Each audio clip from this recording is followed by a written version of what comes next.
are listening to I Am Refocused Radio with your host, Shamaya Reed. This show is designed to inspire you to live your purpose and regain your focus. And now, here's your host, Shamaya Reed. Hey, welcome to I Am Refocused Radio once again, just like any other time, and we have another amazing show for y'all today. And guess what, man? Today we're going to be all about hip-hop and rap. We're going to talk to our special guest. He's coming from the Bronx, Kevin King. He is going to share with us not just his music journey, why did he get into the music scene, and how it's going so far, because you know what time it is. It's the new year.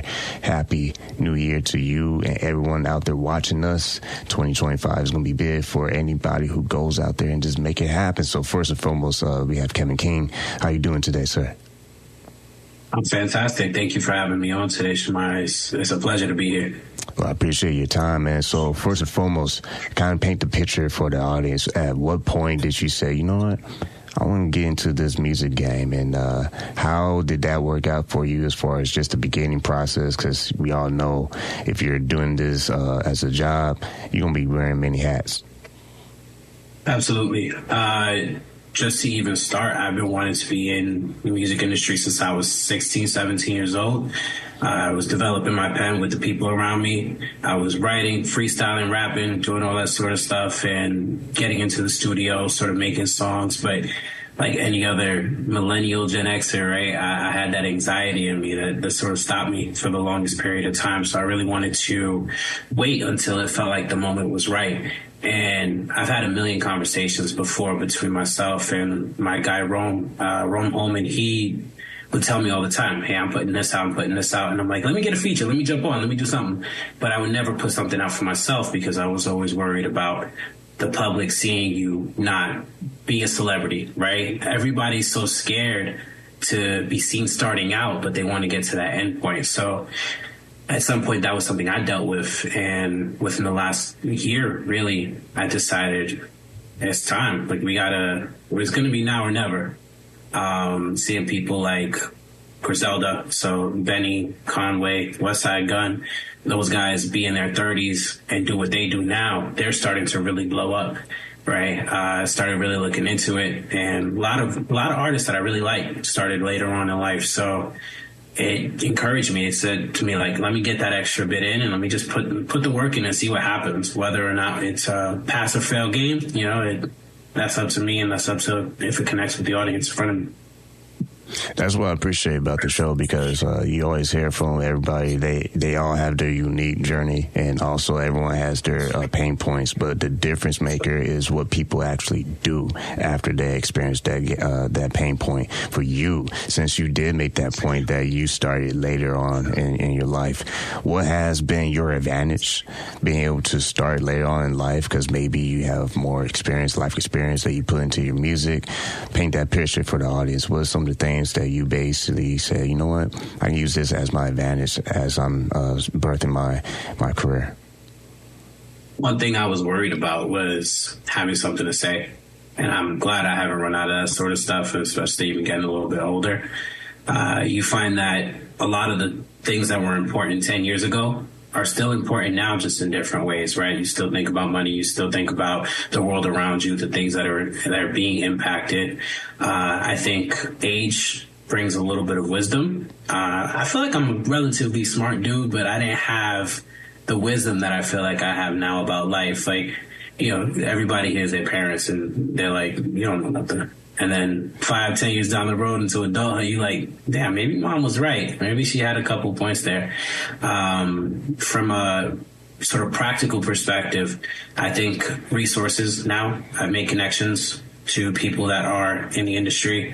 I've been able to reach out a lot more. I've been able to also build up capital, right? So having that little bit of an extra base to be able to run a couple ads here and there, to be able to push and film, right? Find a good videographer who will say, you know, this, we could put you here, we could position you in this way, and this way. Find people that have done it before for other people and sort of get that initial ball rolling has been super helpful. Like, don't get me wrong, I think all artists can make something out of nothing, but having a little bit of that support system built around you, seeing people do it, being able to choose the people that you work with is a major advantage, I think. Once again, you listen to Refocus Radio, talking to our guest today, Kevin King, and also watching us online. I want to dive in deeper on that point you made about having, good sense of team, people around you, a videographer, camera guy that can put you in the right place and have that creative eye to help bring your ideas to life. Kind of point on that, what has been the experience, trial and error, trying to test and see, okay, this kind of works and this has to be adjusted a little bit. What does that process look like for you when you're using that creativity and also trusting someone else to use their talents and gifts? Yeah, I think part of it is, again, finding the right people. So one thing that had been a problem for a long time is running into people that aren't really serious. So you'll see a producer who's willing to send you a beat. He'll send you 5-10 beats, but then you send him something back. He's excited. He's like, yo, I want to do this. I want to do this. And you're like, okay, well, give me this revision that I need this weekend, right? Or X weekend, because you have a plan. You have 6 weeks putting together this music. They just don't get back, right? Or they get back in 2 weeks and be like, oh, I got something for you. So I think finding that seriousness, finding people who actually take their work seriously, don't put personal commitments first all the time. Because this is a personal commitment in a huge way. I think that's the first part of it. In terms of the artistic process, having people who have played with different genres and sounds has been a godsend. I feel like someone who works on jazz knows what to listen to, right? That really has the pop in jazz. Someone who's worked on a pop song before knows what works for hits, right? And how you structure your song. And you can borrow and lend from a lot of different ears. It's hip hop at the end of the day. You're not going to have other people in the room writing with you, hopefully. Let me not say that. It's cool. It's hip hop, but it is 2025, right? Yeah. So things might be a little different. But from where I'm coming from, you're the writer, but you definitely have a lot of people who can contribute sound wise, who can say, yo, on this tape, you sounded maybe a little bit dead, or maybe the idea you're having doesn't have the legs that you think it does, right? I got a song that hopefully will be out by the time people hear this. It's called Phantom Tax. And I was doing like a Marilyn Manson type thing on it, where I was like real slow, kind of calm, right? And then like kind of creepy with the vibe.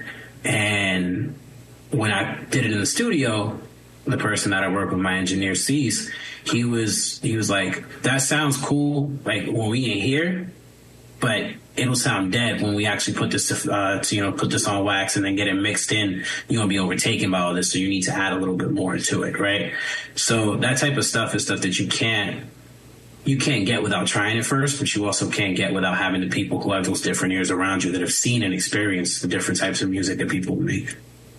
What has been the community response in the Bronx area, especially like maybe friends, family, or just in general, your listeners? What has been some of the feedback that they've been able to provide for you as you're growing as a new artist? Yeah, so what's been cool is emotionally hearing from people that maybe weren't expecting that I would put anything out that's good, right? And that's your first inner circle, the friends, the family, those people. They'll be like, I'm going to be critical a little bit more because they know you, right? They have that experience with you that says they saw when you were a kid just joking around in class or whatever, or they saw when you were, just living your life, working your first corporate job, let's say. So a lot of that response has actually meant a lot to me. What was really cool is it's different from like strangers, right?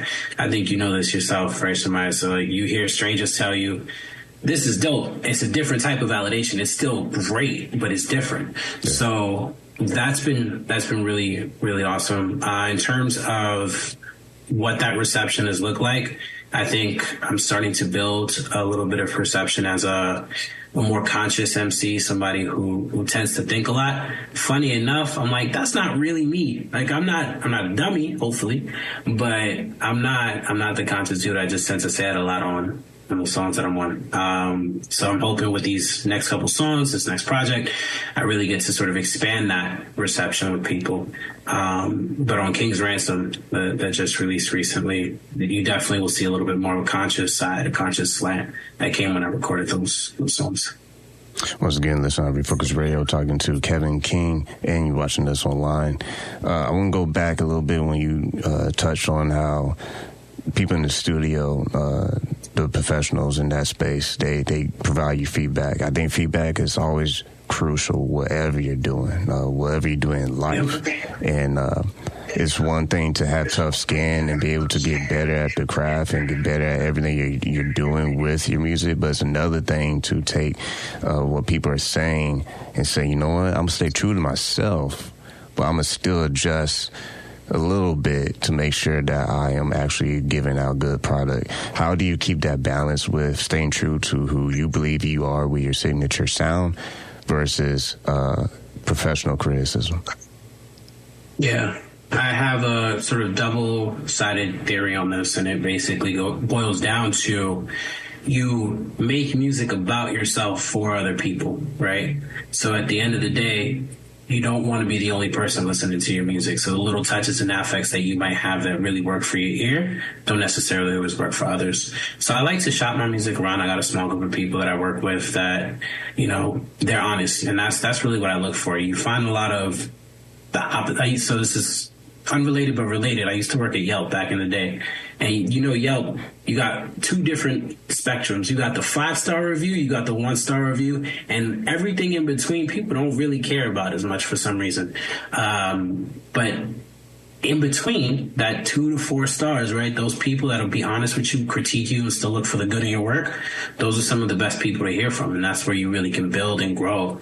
So that for me has been the main thing, is taking into account that I need to stay authentic to myself and really putting that at the forefront of what I do in terms of how I write, the metaphors I'll use, the similes, the imagery. Like, I'm a very heavy imagery person.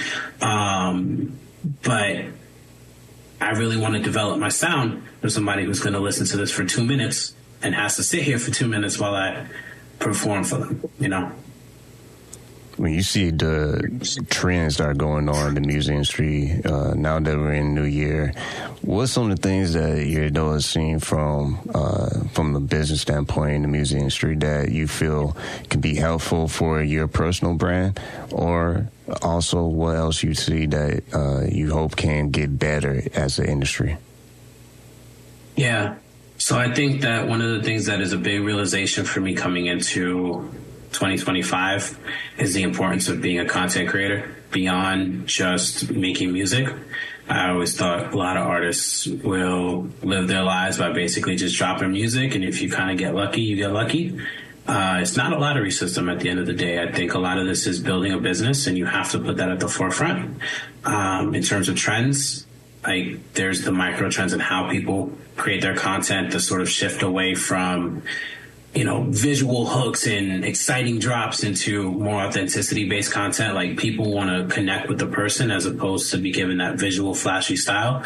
I think that's more of a business thing, right, or more of a presentation style thing. Things that we could fix in the music industry, I haven't been in it long enough to say, right? But for sure, everybody, whoever works in music, is going to tell you that artists deserve more. Like, artists are the last people, and let me rephrase, performers, right? Lead vocalists, bands, rappers, whoever it is, are the last people to get their hands in the pie. Like, you want to talk about who's in whose pockets, right? In order for me to go make a song, I have to pay a producer. I have to pay an engineer. I have to pay marketing. I have to pay a whole bunch of different places for me to get the smallest amount of streaming revenue on the platform, right? So for sure, I think a way to capitalize better on the actual streams that we're getting, other avenues for growth. And I think this is something that I'm exploring with, like, sync licensing and sort of, that's another trend, by the way. I think sync licensing and sort of getting your music in earned and paid media, as opposed to just looking for streams on Spotify or on YouTube or wherever. I think those are the things that need to change for artists. A little bit more of a fair economy, especially of scale for artists.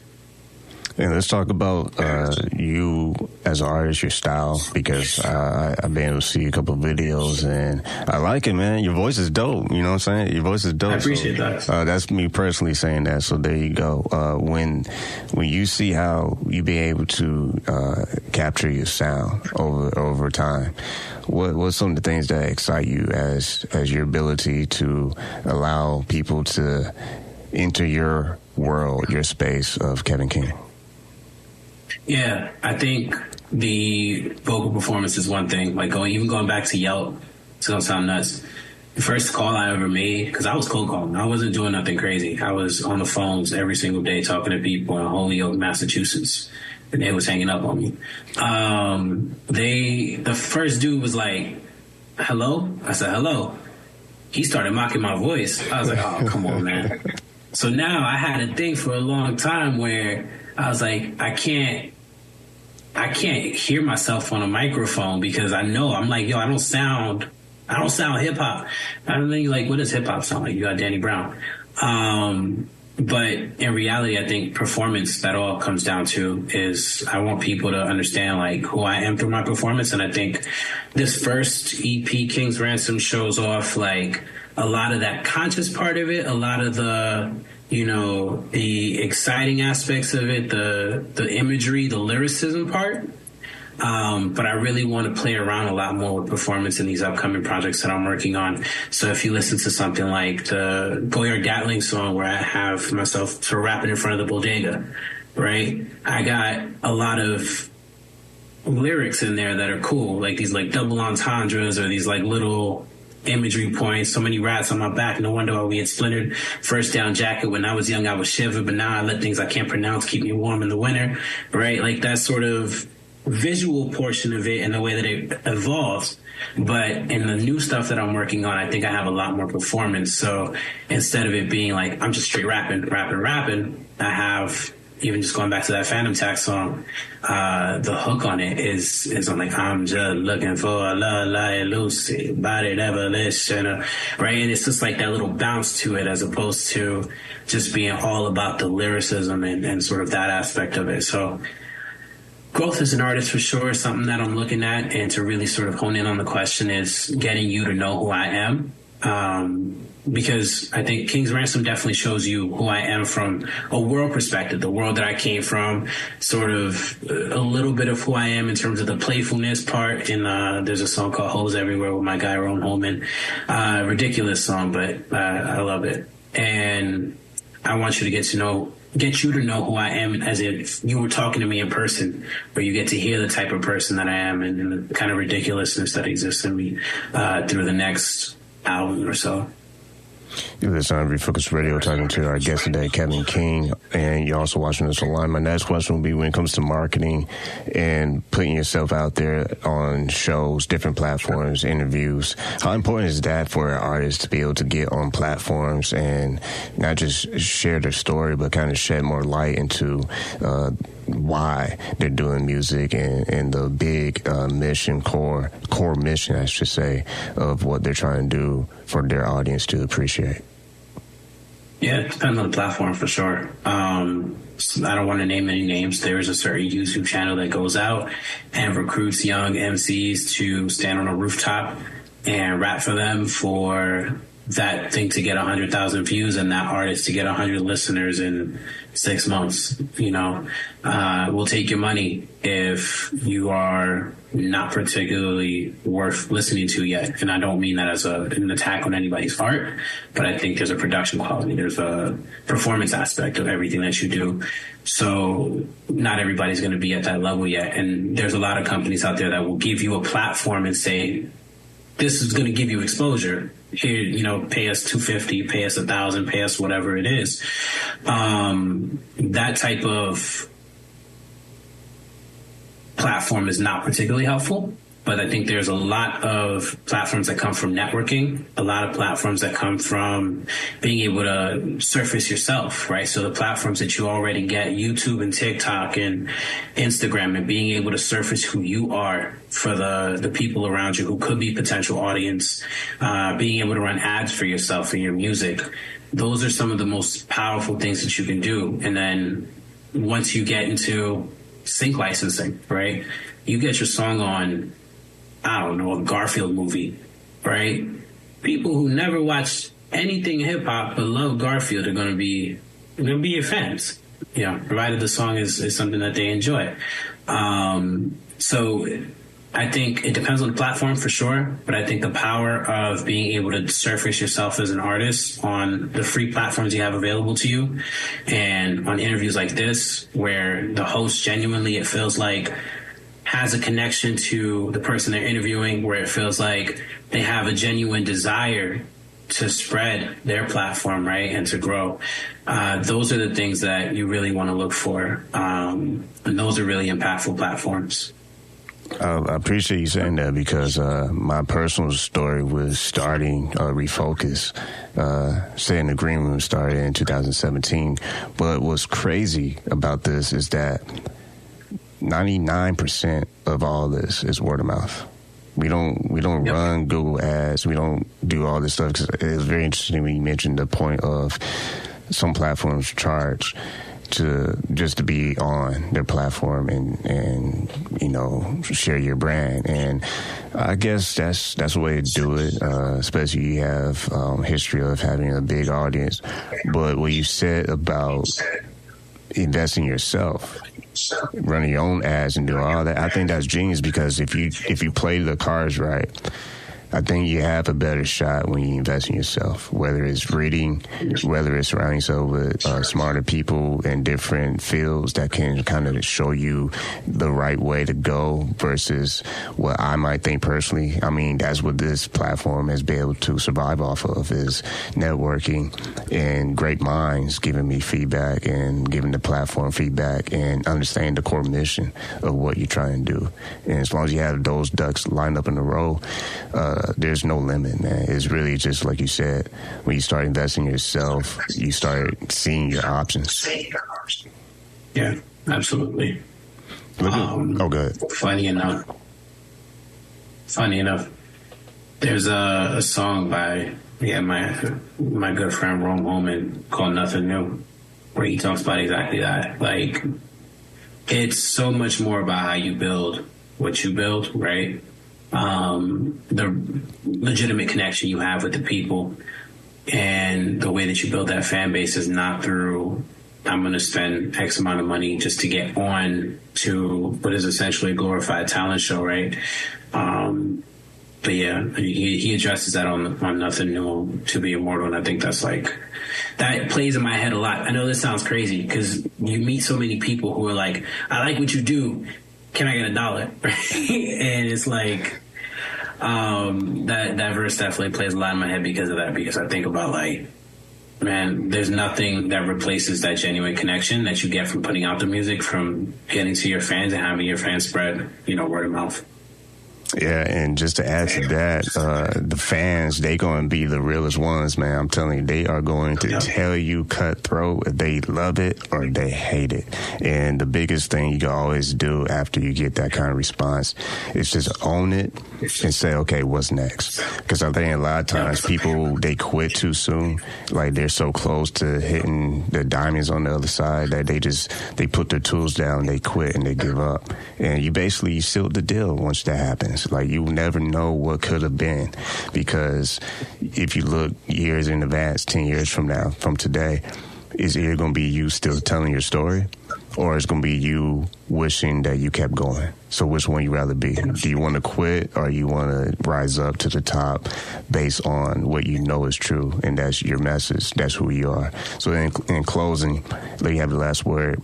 As you are navigating the music industry, at the end of the day, what you are hoping will be your legacy when people hear about Kevin King 10 years from now? Yeah, I'm hoping that, like, one of these songs at least. But what I really want to leave as my legacy is, I want to be a person who was authentic and true to who they were. Someone who was able to, of course, give them that good listen, right? That thing that they wanted to hear on this particular day that really stuck and resonated with them. But I wanted to be a person also who stood for something. I think far too often it's very easy for people to go around, chase, some sort of virality, this, that, and the third. And for me, it, of course, the popularity part is something. But if you listen back, man, years ago, 10, 15 years ago, I had a freestyle over an old J. Cole song where I was talking about the things that I seen where I grew up, right? and what it would mean to be able to give back to the people that are from where I'm from. That is what I want my legacy to be. I want to be a person who, of course, can make you laugh. I want to be a person who can make you feel something when that song starts, when that song ends. And I want to be a person that, at the end of the day, is the Bronx. Like, if nothing else, I'm a representation of where I come from. Well, once again, been watching us and listening to us on audio podcasts, on Refocus Radio, and been talking to our guest today, Kevin King. If someone wants to stay in touch with you on social media for upcoming music videos, new projects in the future, what's the best platform that they can expect to see some news from you? Yeah, at this point, I'm still responding to DMs on Instagram, so DM me. I don't really care. Follow me first. Instagram, TikTok, any platform really, it's Kevin King 922. That's going to be the easiest way to find me. On Spotify, go by Kevin King. Go ahead and listen to King's Ransom as soon as you're done with this podcast, or stream another episode of this pod, all right? And then go listen to King's Ransom. But yeah, I'm not hard to find. Definitely not hard to find. Kevin King, number 9, number 2. Well, on that note, once again, on Refocus Radio, watch this on YouTube, on Refocus Network. Also go to our main website, on refocusradio.com. If you want to be a guest, just hit us up, but make sure you hit up Kevin King. That is the guy you want to remember for 2025. And like always, man, I want to say thank you for your time, man. Yeah, that's love. Thank you so much. I appreciate you letting me on today, Shemai.